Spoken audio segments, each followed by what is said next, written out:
Hello students, welcome to JCE Connect.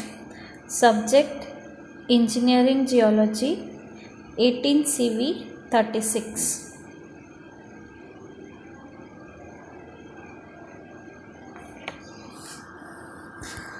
So today we will start with module 2 which includes petrology and geomorphology. So what are these branches we have discussed when we were discussing about the branches of geology. Okay, now in detail we will discuss both the branches of geology.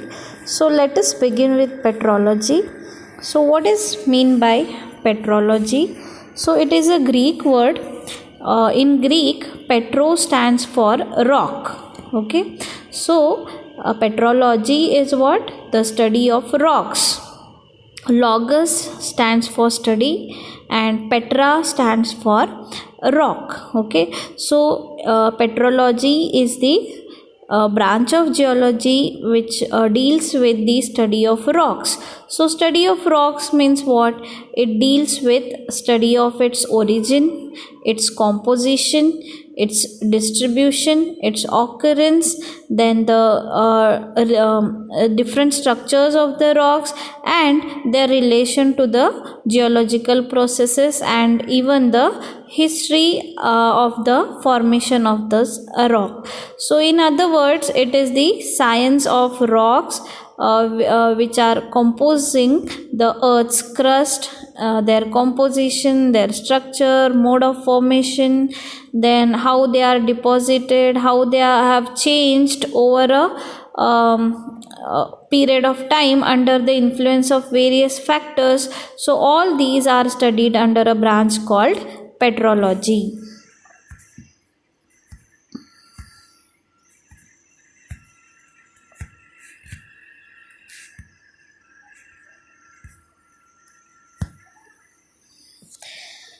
So petrology is the scientific study of the rocks and it is one of the most important branch of geology. So in geology we define a rock as it is a naturally occurring solid aggregate of one or more minerals. So what is mean by rock? How you will define a rock? Rock can be defined as the aggregate of one or more minerals which may be amorphous or which may be crystalline. Okay, so it is the naturally occurring. Okay, all rocks are naturally formed and it is made up of one or more minerals, so that is called as the rock. This definition is very important. Define rock. So rock is a naturally occurring solid aggregate of one or more minerals is called as the rock. For example, you all might have seen a rock called granite, which is very common, which we use in our kitchen, for kitchen tops. Even we use it for flooring in a building. Okay, so or even we use for facing work. Okay, then for tabletops. All these are the uses of granite. So you might have seen any one of these use of granite. So if you recall how the granite looks, okay, it shows a combination of minerals. It shows different minerals which are maybe quartz, feldspar and biotite. So these minerals are found in the rock called granite. Okay, so quartz and feldspar, these are the most essential minerals which are found in granite. Suppose if quartz and feldspar is not there in granite, then you cannot call that rock as a granite. It will become some other rock. Okay, because some other minerals will be present in it. So that is why the mineral composition of the rock plays a very important role. So granite, okay, it is made up of quartz and feldspar. These are the essential minerals and biotite is a accessory mineral. Okay, then so the earth's crust or the lithosphere is made up of all these different types of rocks. Okay, and rock is often covered by soil or water, and even we found the rocks below the ocean, lakes, rivers. Okay, and even under the polar ice caps. Okay, we have North Pole, South Pole, right? Below those poles also we have rocks present. Okay, so that is why the rocks are very very important. Okay, the properties of rocks are very very important. So rocks are studied as a definite units of the earth's crust. Okay, and that will tell you history of the earth also, right? What is the, you can determine the age of the rock also, right? So if you study the rock as a specimen, we call it as a petrography. Okay, hard, if you take a specimen in hand and study, then we call it as petrography. Okay, and the study of origin of rock is called as petrogenesis. Okay, so petrology includes both petrogenesis and petrography. So in general, if the rocks are hard, tough and compact, then we use the term stone. So here we need to understand the difference between the stone and the rock. Okay, all rocks are not stones. This statement is very very important. All rocks are not stones. So which rocks are stones? Those rocks which are very hard, tough and compact substances, then only they are called as stones. For example, granite, dolerite, these are very hard and compact rocks, so we call it as a stone. And there are few rocks which are not that strong, not that tough. Okay, they are very soft. Okay, soft and less compacted. Okay, example is shale or mudstone. Okay, these are the examples of rocks, but you cannot call them as stone because they are soft. Okay, so these rocks have been used by mankind throughout the history, right? So the rocks have had an impact on human life since the Stone Age. Okay, when the Stone Age started, okay, man started living in caves.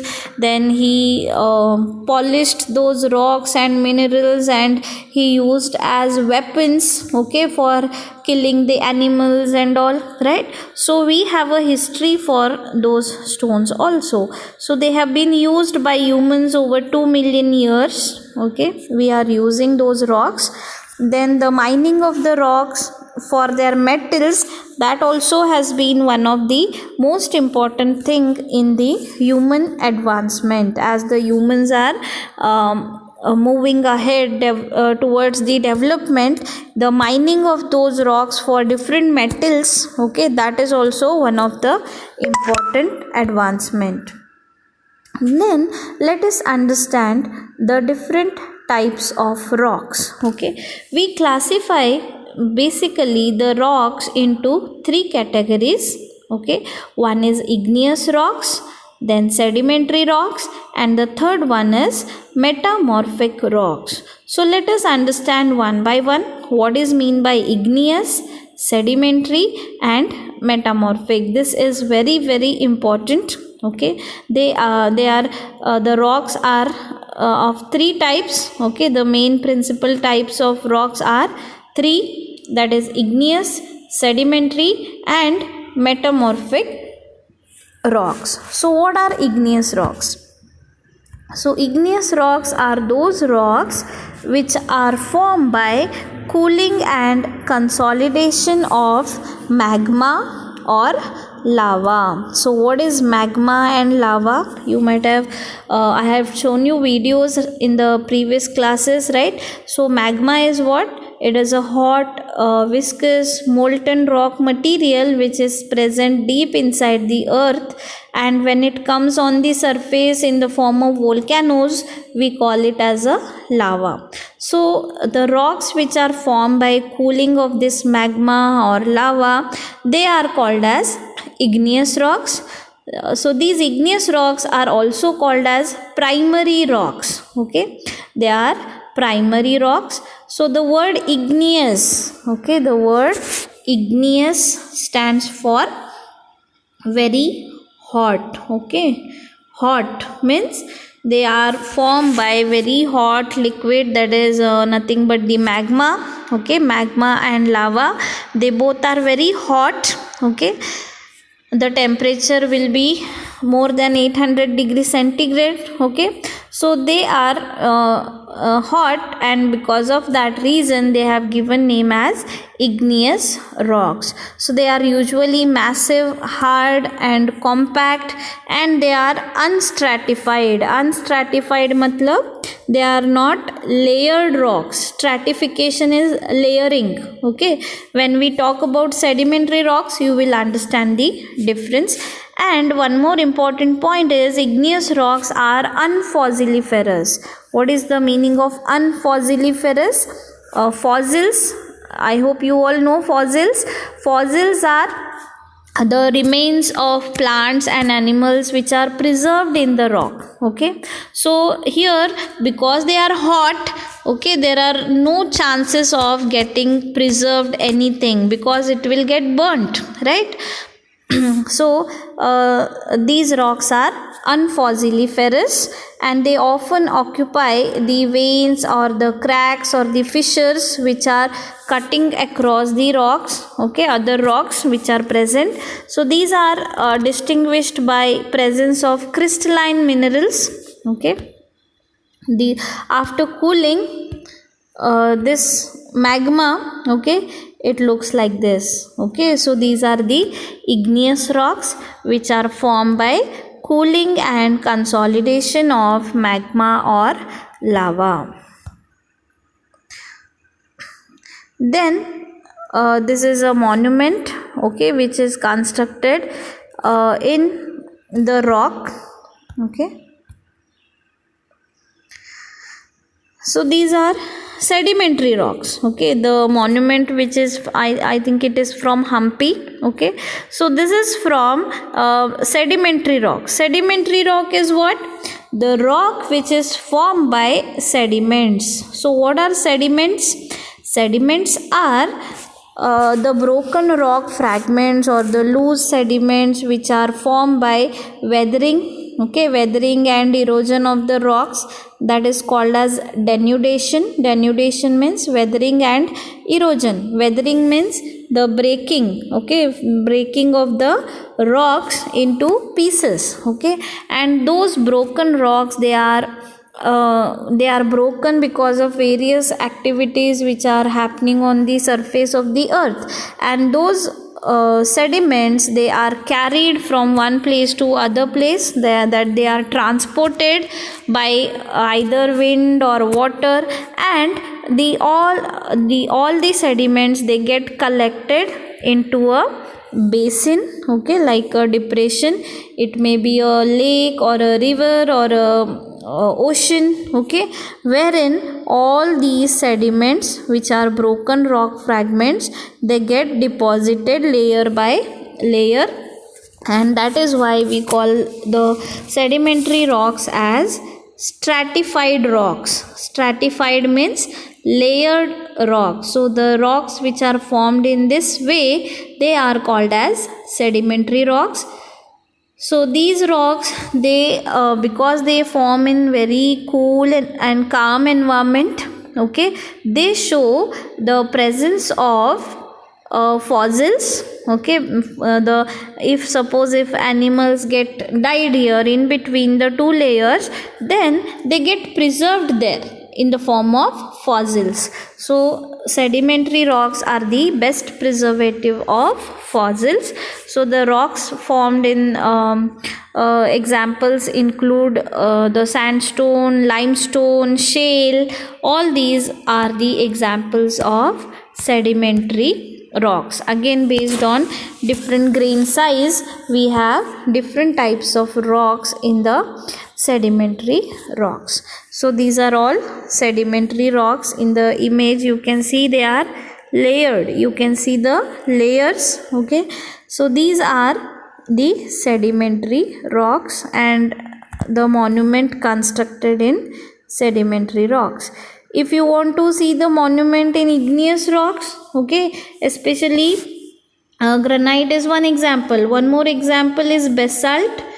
Okay, basalt is a black colored rock. If you have gone to Amboli or Mahabaleshwar or Maharashtra region, if you have seen the forts of Maharashtra, okay, all they are constructed in the rock called basalt. They are dark in color. Okay. And if you go to northern side, that is Rajasthan and all, wherein it is a desert area, right? So there the common rock is sandstone. Even in Badami we have sandstone, even in Gokak Falls or we have sandstones. So all these are the sedimentary rocks. Okay, they are deposited layer by layer, one above the other in the below the water. Okay, so that shows or that indicates what there was a water before. Okay, in the history there was a water present in that area, and because of that layer by layer sediments have deposited and the rocks are formed. So those rocks are called as sedimentary rocks. They are also called as secondary rocks. Okay, and the third type of rock is the metamorphic rock. So what is meta?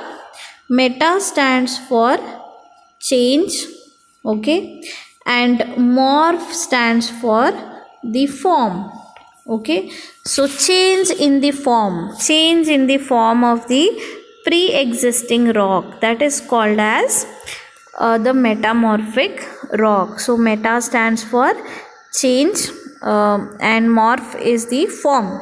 So this is the image what you saw just now is the fort from Rajasthan, okay, which is in sandstone.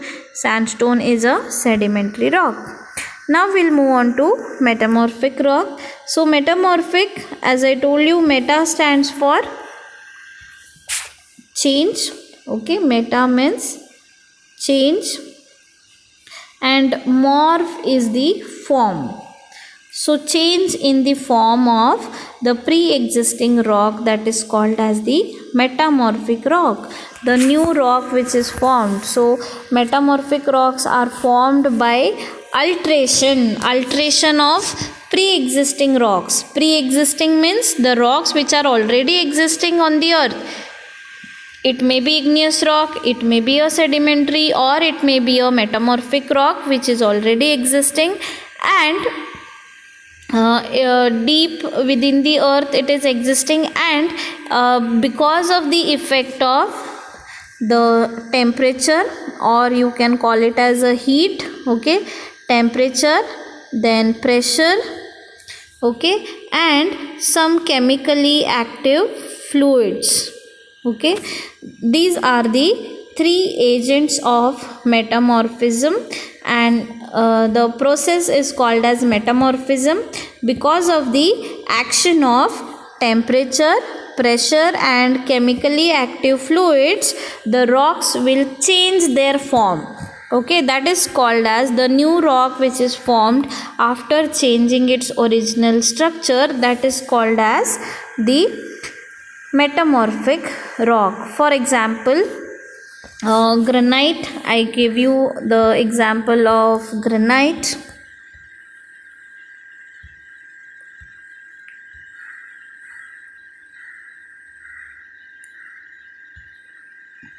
Yes, so granite is a example of igneous rock. Okay, Granite is example of igneous rock. So when this granite undergoes metamorphism, okay, metamorphism, then what happens?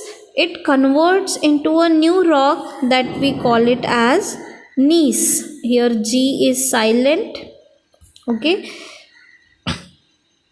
So gneiss is a rock which is formed by metamorphism of granite. So it looks like granite, but what is the change?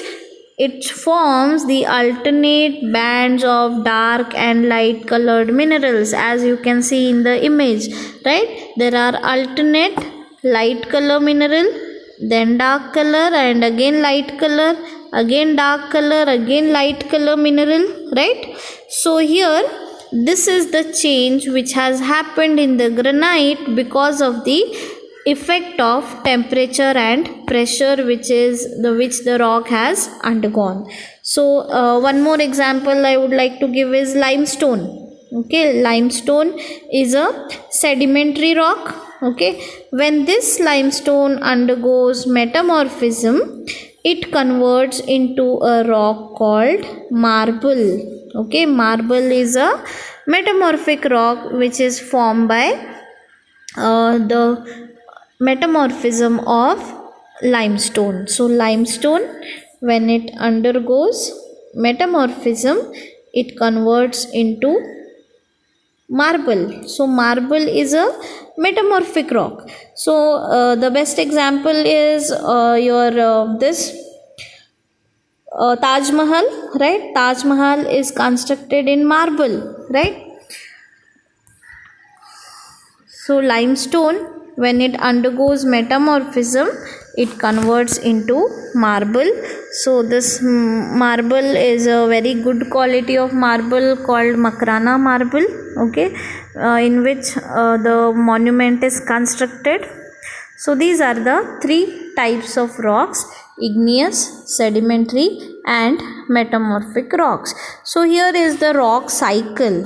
What is the rock cycle?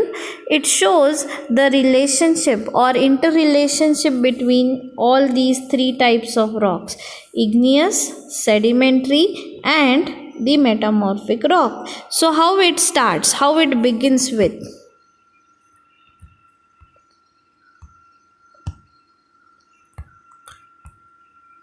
So first what happens? Melting takes place. Melting of what? Melting of, see, these are the rocks which are present in the mantle, okay, and they undergo melting because of the high temperature and pressure, okay. They undergo melting and they form the magma. Magma is what? It is a very hot, viscous, molten rock material which is present deep inside the earth. That is called as the magma, okay. So this magma, when it solidifies, okay, when it solidifies, the solidification of the melt, it forms the igneous rocks. When it solidifies, it forms the igneous rocks. There will be mountain building activities. Because of that, I have shown you the plate tectonic movements, right? Because of those movements, the rocks which are present at the bottom, okay, in the mantle, whatever rocks are present, they will come up because of the upliftment, and they get exposed to the surface, and that is what we call it as the igneous rocks, which are formed by all these solidification of melt. And after cooling, okay, what happens? Because of the mountain building activities or upliftment or the tectonic movements which are taking place, these rocks, they come up on the earth's surface and they are exposed. And later what happens? When these rocks are exposed, they undergo a process called weathering and erosion. So what is weathering? Weathering is the disintegration and decomposition of the rocks. and erosion is the breaking. Okay, all those broken rock sediments, they are eroded, they are removed from the place of weathering, and they are called as the sediments. So sediments are formed, and these sediments, they are transported by means of water or the wind, and they get deposited layer by layer, one above the other, and that is how the sedimentary rocks are formed after the process called lithification and compaction. So these loose sediments, because of the compaction, they convert into hard rocks, and those rocks we call it as sedimentary rocks or secondary rocks. So these secondary rocks, okay, they undergo metamorphism, and finally they form the metamorphic rocks. Or the igneous rocks, they may undergo metamorphism directly. Igneous rock also can convert into a metamorphic rock. Okay, and these sedimentary rocks, again they form the sediments. Or these metamorphic rocks, they undergo weathering and erosion, and again they form sediments. Okay, so this is all possible in a rock cycle. So this is how the rocks will change. So weathered material, then they are rocks undergo weathering and erosion and transportation, then deposition and burial will form the sedimentary rocks. Then these rocks, they undergo a process called metamorphism, that is because of the effect of temperature and pressure deep within the earth. Again those rocks they change and they form metamorphic rocks, and these rocks again they melt. Okay, and those melted rocks again they form the magma. So this is how the rock cycle continues. It is a continuous rock cycle. So in detail, igneous, sedimentary and metamorphic rocks will discuss in the next class. Thank you.